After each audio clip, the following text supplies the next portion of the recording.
है, क्या कहेंगे? बड़ा दुख की बात है कि आज भारतीय जनता पार्टी ने हिमाचल प्रदेश के जो आरडीजी से संबंधित एक अधिकार संविधान की आर्टिकल 275/A के द्वारा दिया गया था, उसमें अपना समर्थन नहीं दिया। ये प्रदेश के लिए आज बड़ा दुखदाई दिन है और ये प्रत्येक वर्ष 10,000 करोड़ रुपया उन किसानों का, उन मजदूरों का, उन युवाओं का के पर कट लगाने की दिशा में भारतीय जनता पार्टी ने साथ दिया। मैं एक बात कहना चाहता हूँ, ये कैसा लोकतंत्र में विरोध है कि प्रदेश के हित के लिए भारतीय जनता पार्टी खड़ा भी नहीं होती।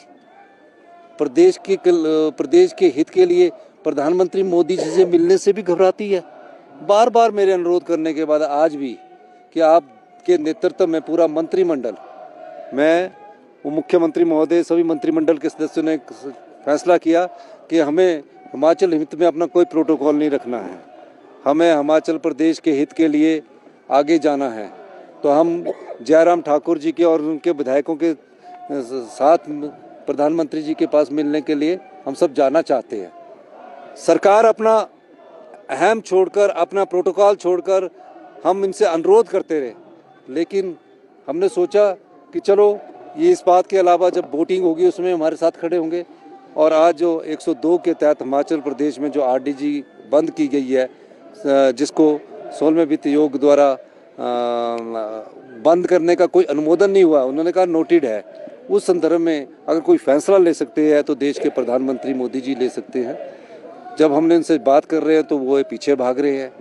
अगर आज ये हिमाचल के हित के लिए खड़े नहीं होंगे, ये सवाल सरकार का नहीं है, ये सवाल हिमाचल की जनता का होगा। तो आने वाले समय में किस प्रकार भारतीय जनता पार्टी लोगों की, जनता की अदालत में जाएगी और क्या कहेगी कि जब प्रदेश का 10,000 करोड़ प्रत्येक साल का कट रहा था, तो उस समय जब कांग्रेस की सरकार ने प्रस्ताव लाया तो हम उस समय इसके विरोध में खड़े हुए और हमने इनका समर्थन नहीं किया, ये कहेगी। अब ये चीज़ों को भारतीय जनता पार्टी, मुझे नहीं लगता कि किस दिशा में जा रही है। लेकिन एक बात जरूर है कि आज पूरे प्रदेश ने, पूरे विधानसभा में पत्रकार बंधुओं ने भी ये चीज़ को देखा कि इस प्रकार का बर्ताव, जिस प्रकार का बर्ताव उन्होंने किया है कि हम इसके समर्थन में नहीं खड़े होंगे, बड़ी दुख की बात है। सर, आपके अध्यक्ष से मिलने की डेट और उसका, अच्छा देखिए, जयराम ठाकुर जी ने दो मुहिम बात की। 16वें वित्त आयोग और 15वें वित्त आयोग में जयराम ठाकुर जी ने कहा कि आरडीजी मिलनी चाहिए और आपने प्रस्ताव किया कि राज्य के आय और व्यय के बीच के अंतर को जो पाटने के लिए केंद्र संविधान के द्वारा जो अधिकार दिया जाता है, उसमें इन्होंने अपने रिटर्न में लिखा है, अखबारों में लिखा है कि आरडीजी प्रदेश सरकार का हक है, उसको मिलना चाहिए। और जब यहाँ भाषण दे रहे थे तो हक और अधिकार की जो बात बोल रहे थे, ये क्यों मिलनी चाहिए, तो बंद होनी चाहिए। लिखी हुई स्टेटमेंट को माने या झूठ बोल रहे हैं, तो जयराम जी को, पूर्व मुख्यमंत्री ने, झूठ नहीं बोलना चाहिए। जब आपने 16वें वित्त आयोग के पास ये कहा दिया था कि प्रदेश को आरडीजी मिलनी चाहिए, तो आज उस प्रस्ताव के समर्थन में आप क्यों नहीं खड़े हुए, इस बात का आप जवाब दीजिए। सर, कुछ सदस्य तो कह रहे थे कि आपके साथ हैं, लेकिन फिर ये विरोध प्रदर्शन किया गया, ऐसा क्यों?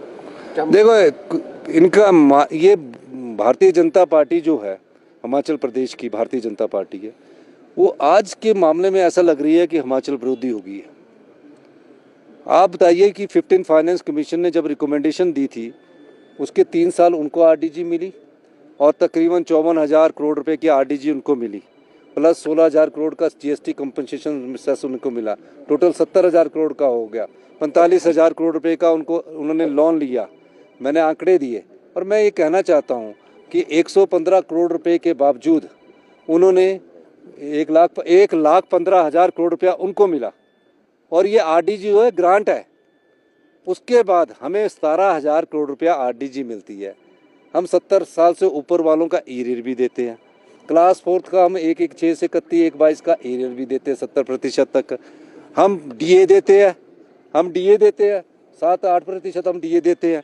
तो 17,000 करोड़ वाले ने किस प्रकार वित्तीय अनुशासन करते हुए प्रदेश की आत्मनिर्भरता की और कदम बढ़ाई। ये आत्मनिर्भरता की नीति का बदलाव है। गलत आंकड़े दे रहे हैं। गलत आंकड़े क्या, कागजों में आप सब जगह गलत आंकड़े दे रहे, सब जगह गलत आंकड़े होंगे जो कागजों में मैंने जो दिए। एक मुख्यमंत्री कोई गलत होगा। आरडीजी तो 70,000 54,000 और 16,000 करोड़ आई है, उसमें कोई गलत आंकड़ा है? गवर्नमेंट के आंकड़े होते हैं। गवर्नमेंट 1,000 करोड़ रुपए की बिल्डिंगें बना के रख दी।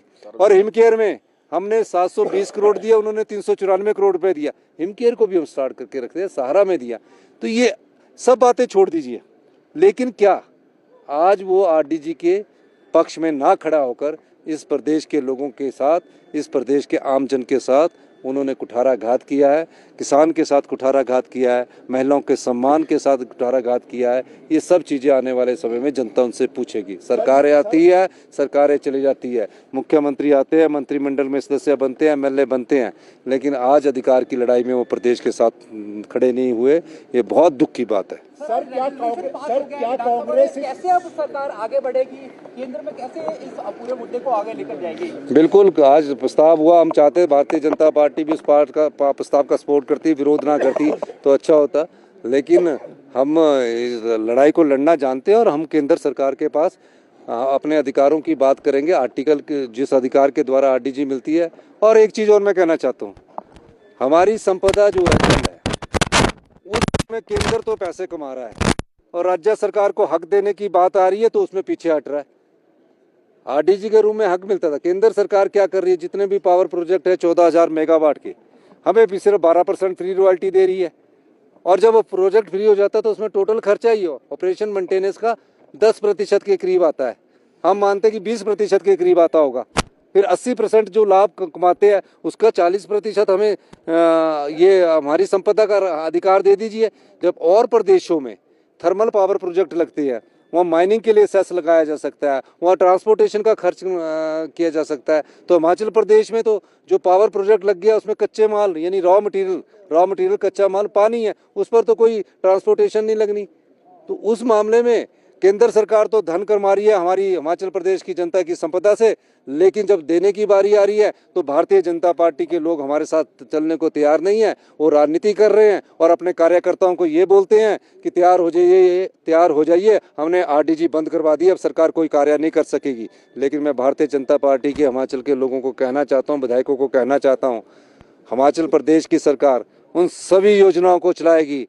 हम फैसले करेंगे, आज हिमाचल प्रदेश को आत्मनिर्भर बनाएंगे। और मैं आपको एक और कहना चाहता हूं कि वित्त सचिव ने जो रिपोर्ट्स आपके सामने सम्मिलित की है उसके आधार पर हमने बहुत ज़्यादा परिवर्तन किया है, पर किसी के अधिकार को मरने नहीं देंगे। हम ओल्ड पेंशन स्कीम भी देंगे, किसी की पेंशन को बंद होने नहीं देंगे, बिजली बोर्ड का निजीकरण नहीं करेंगे, उसे सुदृढ़ करेंगे, सहारा योजना भी चलाएंगे, हम हिमकेयर योजना भी चलाएंगे और दूसरे माध्यम से नीतिगत बदलाव करके प्रदेश को आत्मनिर्भर बनाएंगे। दिल्ली जा रहे हैं तो क्या देखो, हम मंत्रिमंडल के सदस्य कल हम अपने विपक्ष के नेता राहुल गांधी जी से भी मिलेंगे, उनके पास अपनी बात रखेंगे और उसके बाद हम केंद्रीय वित्त मंत्री और आने वाले समय में जो भी हमारे पास चैनल होंगे उनको हम सब एग्जॉस्ट करेंगे।